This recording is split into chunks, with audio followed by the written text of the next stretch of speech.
All right, it is the Audible Week 4 preview part 1. I'm figuring out my camera here, live in West Virginia, and on tent lockdown with the Broncos, so I can't leave this tent. But Bloom, let's talk some Thursday night football.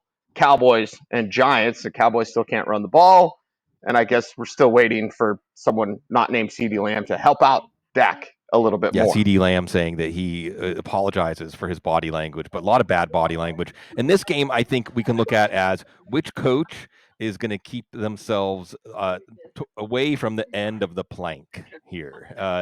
This is a game where both of these teams underperforming expectations, especially Dallas, and we'll see what happens in this Thursday night game, avoiding getting sucked down into the which coach will get fired after Doug Peterson. So Dak is the only hope for this offense, which for fantasy you like, but again, we haven't had that second option emerge until last week. Jake Ferguson, very easy to see Jake Ferguson as a top 3 fantasy tight end going forward. He's a must play. Is it Rico Dowdle time? They were going more towards him. The game kind of got away from them, but it may be Dowdle as a lead back, but in a very anemic running game. The other problem is Dallas can't stop the run. More on that later. So that also puts pressure on their offense.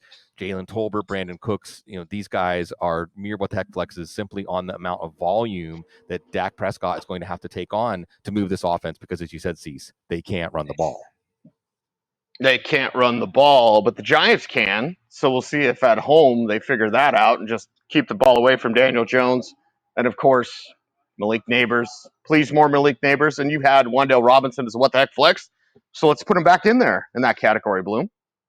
Yeah, I think the interesting thing here, Cease, is we had all of these different analysis. Don't spend a lot of money on a wide receiver. Don't take a wide receiver early. But Malik Neighbors is showing us the transformative power of a wide receiver. Again, Giants fans saying, is he going to save Daniel Jones' job? Is he going to save Brian Dable's job? Actually, to the detriment of the long-term outlook of the team, because he's making that big of a difference. He's making that big of a difference in fantasy leagues.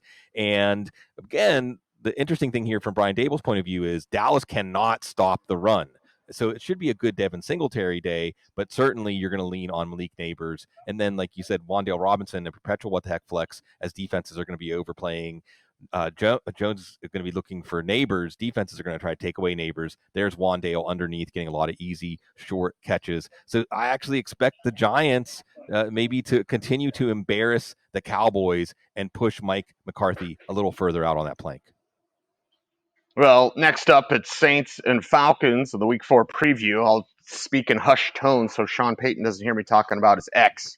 But with the Saints, fantasy GMs want to know, can they go back to it? After getting burned by Kamara and Rashid Shaheed, can they go back to the Saints against Atlanta? My answer is hell yes. Yeah, the question here, we have a lot of offensive line injuries in just this game. Eric McCoy, a very important player as the Saints need to establish the run, and they were predictable in their play calling. The Eagles were able to slow down the run, and then nothing else was working. So can Atlanta take advantage of that predictability and how this offense becomes mortal if you can stop the run? But you're still going to see a lot of Kamara. You're still going to see a lot of Chris Olave, who's going to face up with AJ Terrell. You're not going to put Olave on the bench, but if it's a disappointing game, you know why. Rashid Shaheed, I know the goose egg made everybody disappointed. He had a touchdown bounce off of his chest. So it was right there for 3 straight long touchdowns, even on a long afternoon for this Saints offense. And for Derek Carr, I think this will be a good game to decide whether you're going to give him a chance. Certainly in 2 quarterback superflex leagues, you're really happy with what you got. But otherwise, you're going to see if you're going to give him a chance against an Atlanta defense that is certainly no pushover, lost their starting center. So if they can still have a good offensive day against Atlanta, and again, potentially take control of this division, not necessarily in this game, but Tampa's flawed. Atlanta's flawed. New Orleans is flawed. Carolina, here's Andy Dalton. Andy Dalton's like riding to the rescue. I mean, all of these teams are flawed right now. And who's the least flawed or who can hide their flaws or keep their flaws from being exploited? That's what we're going to watch in this game.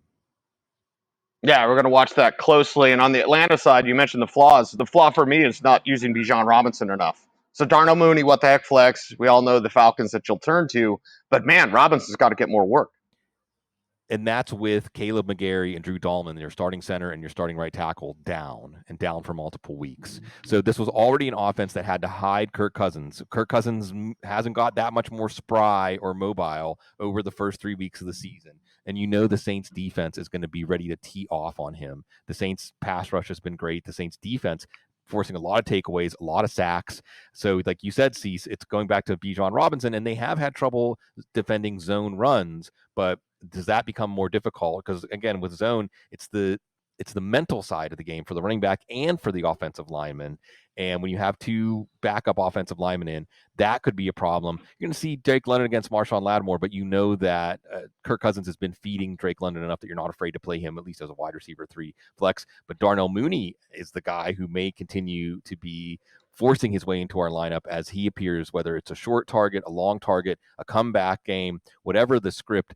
Darnell Mooney continues to play a big role for Kirk Cousins. It's Kyle Pitts that we're waiting for. The funny thing is, as much as Pitts has been a disappointment, the whole tight end position has been a disappointment. So you probably want to go with Kyle Pitts against a defense that just gave up 10, 11 catches for 160, 170 yards to Dallas Goedert when there were no wide receivers out on the field in the second half. So yeah, right. Maybe they're going to have trouble defending Kyle Pitts in this divisional showdown. Maybe the Rams will have trouble fielding an offense as we talk Rams and Bears up next. Bloom, very little confidence in many Rams out there. Well, you have confidence in Matthew Stafford, not so much as a fantasy option, although in 2 quarterback superflex leagues, you might want to go with him. And the Bears are a good defense. There's not any receiving option, but somehow Matthew Stafford with bailing wire and duct tape held this offense together. So, Jordan Whittington, Demarcus Robinson, Tutu Atwell. I guess if you have to go with somebody, it's Tutu Atwell with the chance of a deep pass, and Tyler Johnson. But holding it together with the bailing wire and duct tape, pushing from behind was Kyren Williams. And that's the thing. Kyren Williams, no player's demise has been exaggerated in fantasy circles more often this year than Kyren Williams, and he just continues to come out stronger. So you have to think that that's going to be the order of the day for this offense, and trying to keep things on track, because the Rams defense, for all the problems they had, it isn't like the Bears offense is that scary. So the Rams stole one against San Francisco. They will try to steal one in this one, and Caleb Williams will try to just get some sort of success, any sort of success that doesn't involve Will Levis throwing the game away going. Yeah, we'll see what the Bears can do and see if they could get the running game going. And then more Roma Dunze. I don't need to see his dad tweeting about how his son's open. Caleb learned that last week, so maybe he continues to learn this week at home against the Rams. Yeah, Caleb Williams, and this is one where if the Bears can't run against the Colts, then the Bears just can't run. So it's all going to fall on Caleb Williams. This is going back to the Dak Prescott take. All of this offense is going to fall on Caleb Williams' shoulders, whether he's ready or not. But for fantasy, especially against the Rams defense that really looked discombobulated trying to defend Brock Purdy, even though Brock Purdy didn't have Deebo Samuel, Brock Purdy didn't have George Kittle, Brock Purdy didn't have Christian McCaffrey, Brock Purdy still had one of the best games of his career against this Rams defense. So can Shane Waldron make adjustments to take advantage of it? That's the problem. I think the critical point of failure here for the Bears has been the offensive coordinator, but you should expect Caleb Williams to have a big game. So therefore, Roma Dunze, DJ Moore, these are ceiling plays. Even if Keenan Allen is back, I'm not sure if we're going to trust him, and I don't think that's a reason to take Odunze out of your lineup. Maybe even Cole Kmet whenever Caleb Williams was in desperation mode. There was some chemistry building there between those two. Again, this offense is going to be a pass-heavy offense. Maybe even DeAndre Swift as a receiver, not as a runner. Caleb Williams, you're our only hope. You're our only hope, as I now have power in the tent in West Virginia. Bloom, have we ever done a show from a tent? No, but I think that it's about time. We're taking the show on the road. We're taking the show on a trail.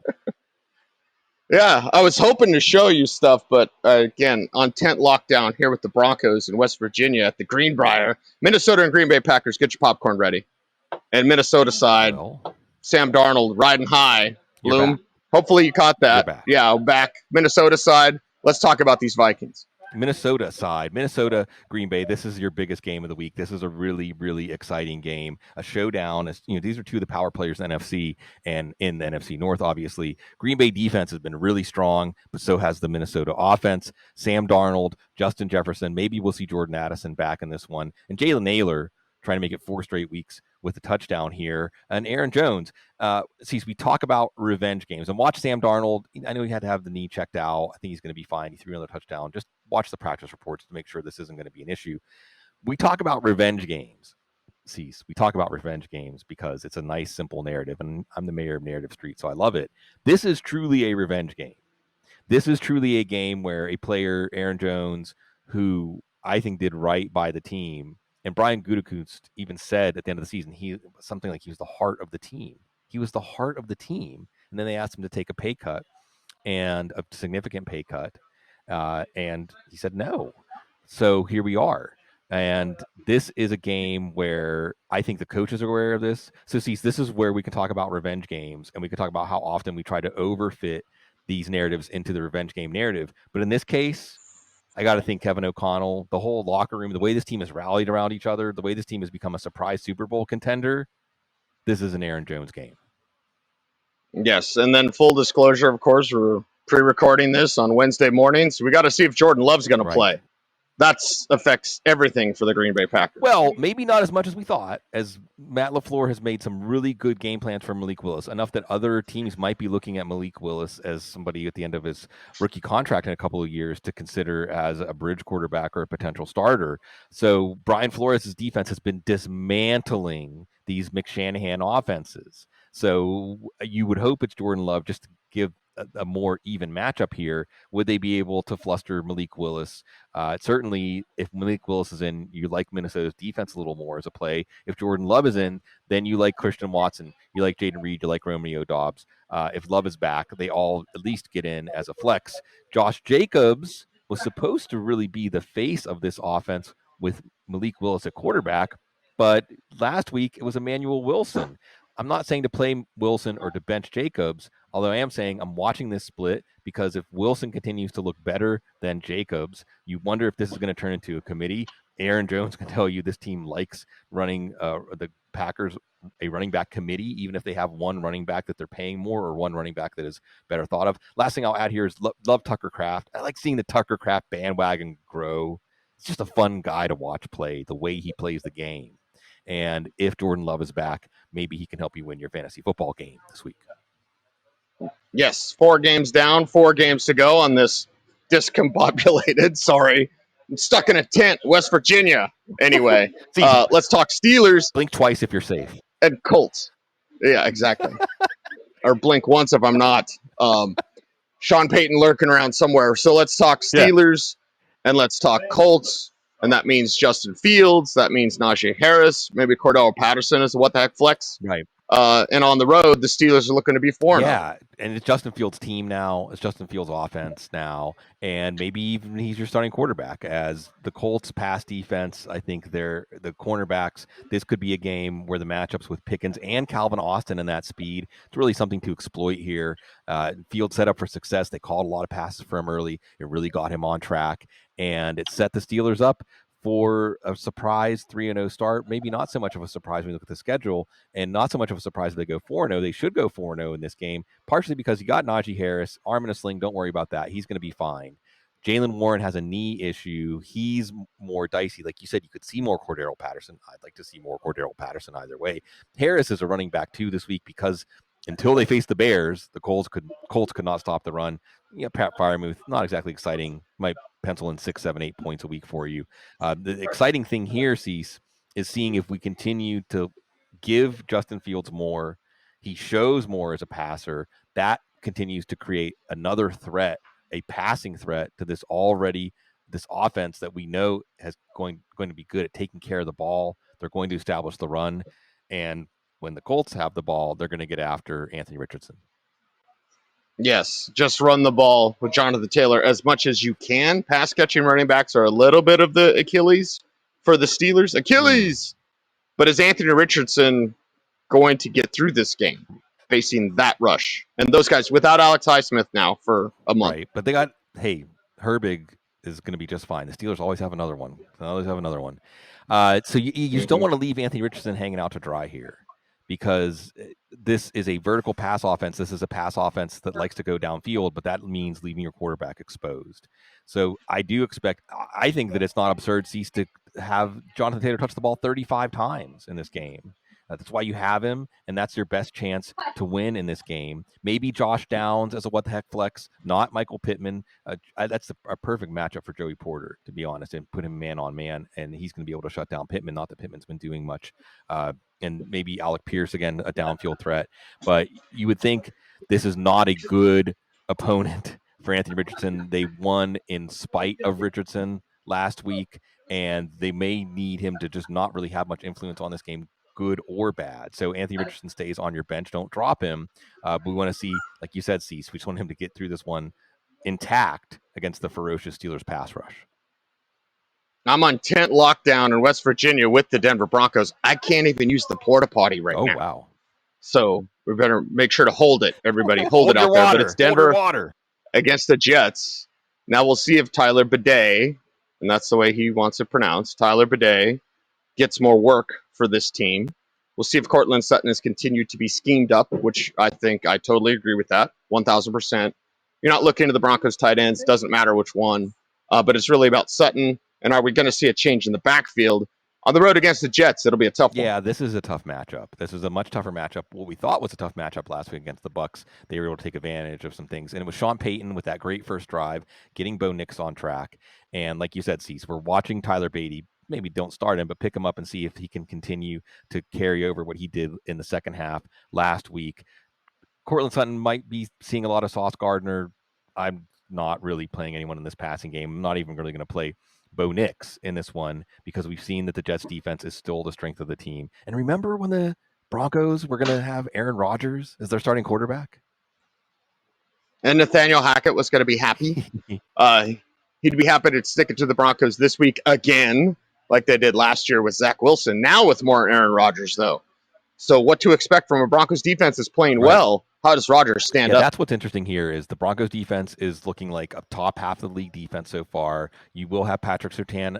Now, I think that you're going to probably move Garrett Wilson around, do some things. I don't know if Surtain will follow him or not, but we're going to play Wilson and probably have lower expectations. But yeah, if Wilson can get moved around, maybe you get something going there. But if Surtain is on Wilson, then you're looking at Alan Lazard. Continuing to see if Mike Williams can get back into form. The guy that's interesting here, of course, is Tyler Conklin. You tell us every week, Cease, Broncos can't cover tight ends. Don't say it too loud in the tent. Shh. But you would see that Tyler Conklin had a good game on Thursday night against the Patriots, and Aaron Rodgers is dialed in. Aaron Rodgers is looking like he is intense and he's back in football mode. And he's going to find the open guy and he's going to make things happen. He's going to be accurate. He's going to make smart decisions like he always does. That may involve a lot of passes to Tyler Conklin and, of course, the running backs. And I think if you're the Broncos this week defensively, you're figuring out how to slow down Breece Hall and Braylon Allen. These guys are going to continue to touch the ball 30 to 40 times a game. And if you don't slow them down in the passing game and running game, that's probably going to be a long afternoon for the Broncos defense. Yeah, going to be a long afternoon for this Wi-Fi in the tent here in West Virginia. Eagles and Buccaneers up next. Bloom, take it away on the Eagles side. The Eagles return to the place they got humiliated in the playoffs last year. I know there's a lot of talk. There's a lot of talk of Nick Sirianni. It's so funny, Cease. There are Rorschach ink blot tweets, right? During the Jags-Bills game, I said, well, it looks like we have a clear favorite in the first coach fired, which dovetails nicely with the where will Belichick coach next year conversation, right? The team that wants to just axe their coach early on in the season is probably the team that's going to go for the big name. A lot of people said, is this an Eagles tweet or is this a Cowboys tweet? It was actually Jags. Now, I don't understand why it would be the Eagles because, look, Nick Sirianni, the game they lost in week 2, I mean, that was rough. Going into New Orleans and winning last week, this team has still got a lot of fight. This team is still playing for Nick Sirianni. I do not think that it's time to fire Nick Sirianni, and you may see him go back to the spot of their humiliation in the playoffs that made people wonder if he'd be fired at the end of last year and right that wrong. So you will see Jalen Hurts against a defense that just allowed Bo Nix to get right.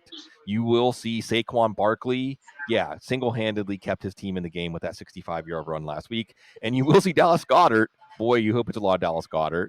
Because I don't think we're going to see Devontae Smith. I don't think we're going to see A.J. Brown and Jahan Dotson. No, that trade isn't going to save this pass offense. So it's going to be a lot of Dallas Goedert, but especially a lot of Saquon Barkley and the Eagles' spirited defense trying to keep Baker Mayfield guessing the way the Broncos did last week. Yeah, and Baker Mayfield and company were happy last week entering that game, overlooking the Denver Broncos. Probably not so happy now for another home game, and well, now more Bucky Irving. Right. Not just because Rachaad White has a groin injury, but because Bucky Irving's better. And Irving is still just a what the heck flex. This is a Eagles defense that Sure. really put the cap on the Saints running game, a predictable Saints running game, but still they were able to put a cap on that running game. But we're watching that trend for fantasy values going forward. Todd Bowles is saying more Evans, more Mike Evans. Okay, Darius Slay a little banged up. I'm not. You're not going to bench Evans anyway. You're definitely not benching Chris Godwin. He's been one of the safest, high ceiling, high floor plays at wide receiver so far. The offense setting him up. Some of these things were predictable, by the way. And see, so I want to give a shout out to Pewter Report, not just because whenever we went to our first Senior Number Bowl, one. they showed us around Scott Reynolds. Man, I mean, but Pewter Report is one of the OGs of team-centric coverage. And there were two things in Pewter Report this offseason that didn't just give you clues, they told you what to do. One was a piece when Liam Cohen said, Bucky Irving, he runs the ball the way we need to run the ball in this scheme. We hope Rachaad and those other running backs run the way he runs. Okay, this was very predictable that Bucky Irving was going to show out better. The other was that in Liam Cohen's offense, remember, Baker Mayfield and Liam Cohen got together on that Sean McVay staff with the Rams 2 years ago, and that's how they end up reunited in Tampa. It was Chris Godwin playing the Cooper Kupp role. And if you hear Cooper Kupp role in fantasy, then you should get dollar signs in your eyes, like Chris Godwin has for his next contract coming up, playing in this role. Last, I'll just say K. Otten, as Cecil tells us, that's probably just the Denver defense. We're probably not going back to K. Otten and this fumble at the end of the game pretty much since that.